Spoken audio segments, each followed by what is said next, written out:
Ano yung Lasal ba tinalo nyo? Yun yung ano. Ang alam ko lang sa sarili ko, masaya ako. Pero yung feeling na overwhelming, hindi ko siya na-experience pa ngayon. Di ba? Pero alam ko lang, masaya ako. Pero hindi overwhelming. Hindi overwhelming yung joy ko eh. Bakit naman, sir? Parang tingin ko kasi dapat hindi na nakascore ng 3 dikit na 3 points yung Lasal eh. Kasi sabi ko sa kanila, kanina pa kami 47 eh. Eh 6 points lang sila ng third quarter eh. Sabi ko dapat hanggang 45 lang eh, yung mismo forgot ng ano eh. Kasi ang goal namin, number 1 defensive team eh. Di ba? So, syempre masaya ako. Hipokrito naman ako, sabi ko hindi ako masaya. Masaya ako, pero in a way, kulang siya eh. Kasi yung gist na defensive team, parang nawala rin sa ending. Coach, speaking of defensive teams, yung first game, hindi maganda laro ni MB at ni Jewel. How did you free them up for this game? Actually, ano lang eh, simple lang eh. They just need to be responsible. Pinakita lang namin yung galing namin dumipensa against Adamson. At the same time, kung paano kami magtapon ng bola. So we just have to manage. Kanina, napansin mo nung second quarter, we're controlling the game and all of a sudden, pinol court press na naman kami. Alam niyo ba, na 17 turnovers kami sa first half. Samantalang yung kalaban namin Adamson, 13 lang kami. Pero in the end, 31 turnovers kami. Ewan ko lang ang istorya ngayon, baka mas na-manage namin yung handling ng press.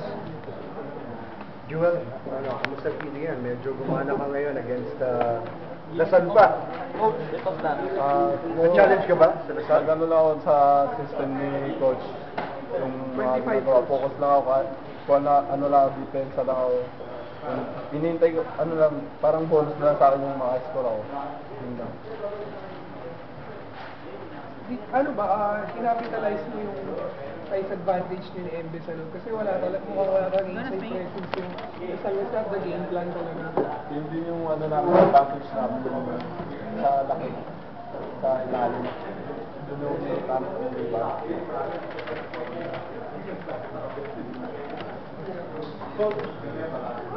Nakakatawa naman the turnover ko, -6.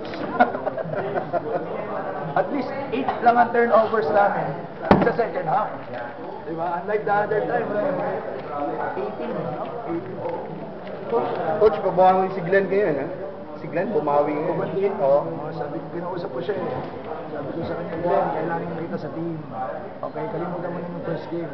Kilala kita, winner ka. So, at least nag-respond naman siya. Coach, against FEU.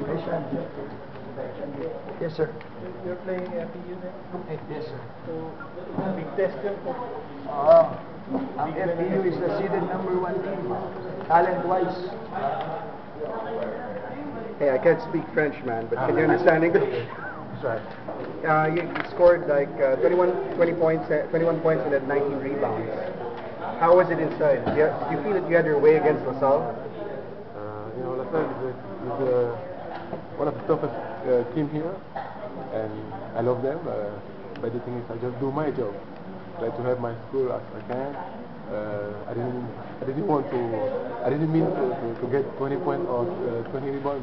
For me, it was just do my job. So I did my job, and I'm proud of it. Questions? Coach, ano celebration ito? Wala. Nung natalo kami sa Alex III, Manuel nanalo. Where exactly from you in Kenya? I'm not from Kenya. I'm from Cameroon. So how does it feel to get your first win here in UAAP? That's great. I have a great teammate, a nice coach. I just try to follow the rules and it happens. So I'm glad. Coach, aware ba kayo that NU scored its first back-to-back victory over LaSalle? Well, congratulations. You have the other win. Questions? FEU, big men, your big men against your big men. Siguro, advantage na experience ng big man nila. Okay? Pero siguro, yung talent, mas dominant kami ron dapat. Kung power sa power lang. Kaya lang, naglalaro kasi yung big nila sa labas. Yun ang difference. Lalabas na yung big namin. Kami, papasukin namin sila sa loob. What's your concern against FEU?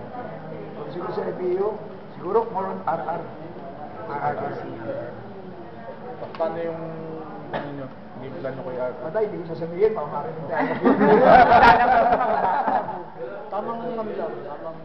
Siguro, as much as possible, limit touches si RR. As much as possible, kasi RR makes the team look very nice.